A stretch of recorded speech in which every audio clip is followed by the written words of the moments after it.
Selamat pagi, harap diperhatikan pembahasan materi mengenai bab 6 trigonometri berikut.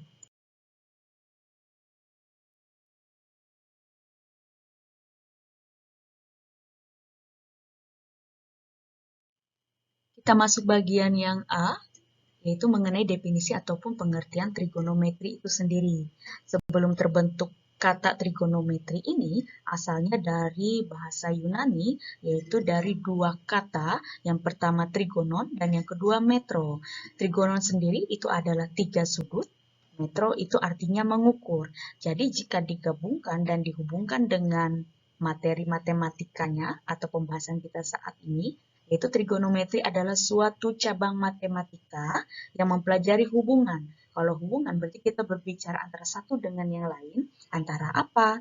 Antara sisi dan sudut. Suatu segitiga, karena biasanya salah satu bangun datar yang digunakan untuk pembahasan di trigonometri ini adalah segitiga, serta fungsi dasarnya berupa sinus, yang disimbolkan biasanya dengan sin, kosinus disimbolkan dengan cos, dan tangen biasanya disimbolkan dengan tan.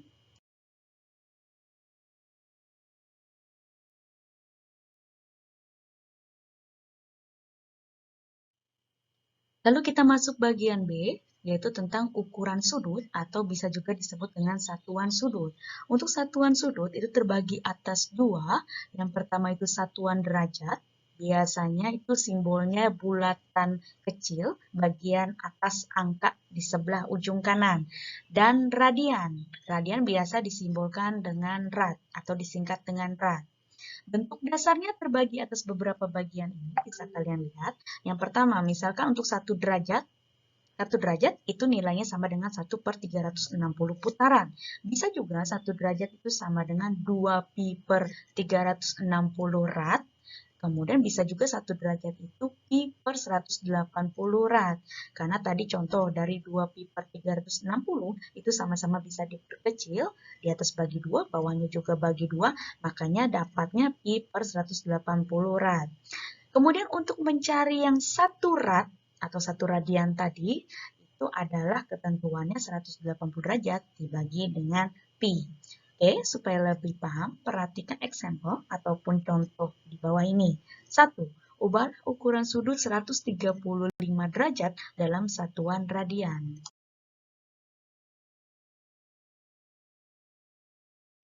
Cara penyelesaiannya atau answer-nya, karena tadi ditanya ukuran sudut 135 derajat yang diubah dalam satuan radian, maka kita gunakan ketentuan bentuk dasar tadi, 1 derajat tadi yang diketahui nilainya pi/180 rad.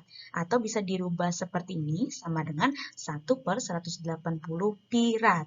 Karena ditanya 135 derajat, maka sama dengan letakkan di bagian pembilangnya, itu 135-nya dibagi dengan 180 pi rad. Bisa diperkecil bagian pembilang dan penyebutnya dibagi dengan angka yang sama. Nah, yang cukup banyak dibagi supaya nanti dapat hasilnya yang lebih sederhana, maka di atas bisa bagi 45, yang bawah juga bagi 45. 135 dibagi 45 dapat 3. Kemudian bagian penyebutnya 180 dibagi 45 dapat 4. Pi radnya tetap sebagai satuannya.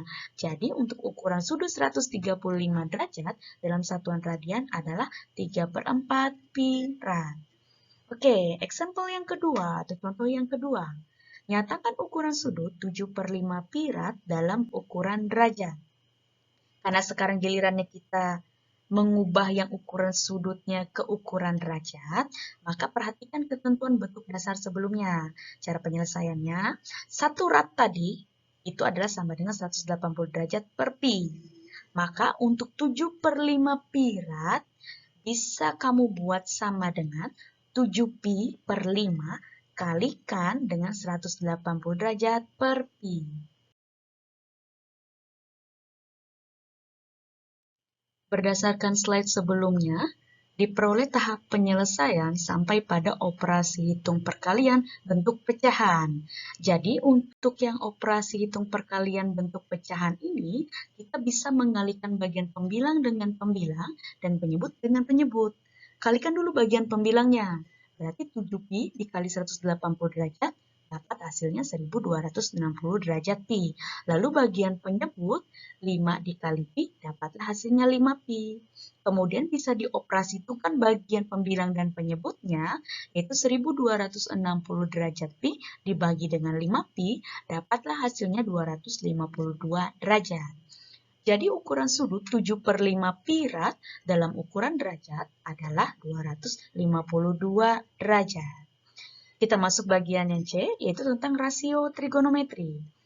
Rasio itu adalah perbandingan. Artinya nanti kita akan membandingkan lebih dari suatu bentuk atau angka yang diketahui. Yang pertama, kita coba perhatikan bentuk dasar perbandingan trigonometri pada segitiga siku-siku. Kalau siku-siku artinya sudut pada segitiga itu salah satunya bernilai 90 derajat. Bangun datar yang berhubungan dengan trigonometri itu biasanya digunakan adalah segitiga. Perhatikan bentuk di bawah ini. Misal diberikan suatu segitiga ABC, berarti ada 3 titik sudutnya, titik A, titik B, dan titik C. Berdasarkan dengan pengertian dari segitiga itu sendiri, yaitu daerah yang dibatasi oleh 3 titik sudut dan 3 buah sisi. Yang siku-siku berarti salah satu sudutnya yaitu bernilai 90 derajat, seperti yang Ibu sampaikan sebelumnya. Perhatikan untuk keterangan segitiga ABC siku-siku ini. Kita mulai dari sisi AB. Sisi AB bisa disimbolkan dengan huruf kecil. Huruf kecilnya kita ambil contoh sisi Y. Itu bisa saja sama dengan disebut dengan sisi tegak. Kemudian sisi BC, ini letaknya di bawah, bisa disimbolkan dengan X kecil atau bisa juga disebut dengan sisi alas. Kemudian ada yang disebut dengan sisi AC, bisa disimbolkan dengan sisi R, atau ini bisa disebut dengan sisi miring. Berdasarkan dari pembahasan keterangan sebelumnya, untuk segitiga ABC yang siku-siku, maka dapat didefinisikan untuk perbandingan trigonometri untuk fungsi sinus, kosinus, dan tangannya adalah, untuk misalnya kita mencari yang pertama sin alfa, itu sama dengan sisi tegak berbanding dengan sisi miring. Sisi tegak tadi disimbolkan dengan Y, sisi miringnya disimbolkan dengan R. Maka dapatlah perbandingan untuk sin alfanya Y berbanding R. Kemudian cara mencari cos alfa, yaitu sisi alas berbanding dengan sisi miring. Atau sisi alasnya tadi disimbolkan dengan X, dan sisi miringnya disimbolkan dengan R, maka dapatlah perbandingan untuk cos alfanya, yaitu X berbanding R. Dan yang terakhir, untuk mencari fungsi tan alfanya, yaitu sisi tegak berbanding dengan sisi alas. Atau sisi tegaknya tadi disimbolkan dengan Y, dan sisi alasnya disimbolkan dengan X. Maka dapatlah perbandingan untuk tan alfanya, yaitu Y berbanding X. Berlaku juga untuk mencari salah satu nilai, misalkan ada yang tidak diketahui dari sisi alas, sisi tegak, ataupun sisi miringnya, kita bisa menggunakan dalil Pitagoras. Ini materi ini sudah disampaikan waktu SMP yang lalu. Untuk mencari sisi miring, tadi disimbolkan pada pembahasan keterangan segitiga ABC siku-sikunya.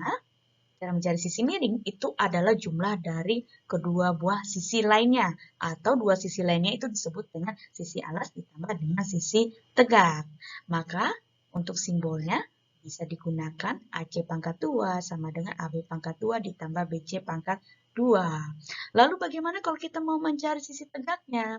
Sisi tegaknya tadi disimbolkan dengan AB. Sisi tegak itu diperoleh dari sisi miring dikurang dengan sisi alasnya. Maka untuk simbol yang digunakan, AB pangkat 2 sama dengan AC pangkat 2 dikurang BC pangkat 2. Lalu yang ketiga, bagaimana kalau misalnya kita mencari sisi alas? Sisi alas tadi disimbolkan dengan BC. Sisi alas itu diperoleh dari sisi miring dikurang dengan sisi tegak. Maka diperoleh BC pangkat 2 sama dengan AC pangkat 2 dikurang AB pangkat 2.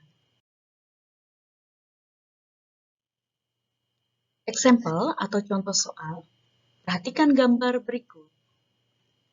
Segitiga siku-siku KLM mempunyai panjang sisi W sama dengan 12 dan R sama dengan 15. Tentukan nilai dari sin alfa, cos alpha, dan tan alpha.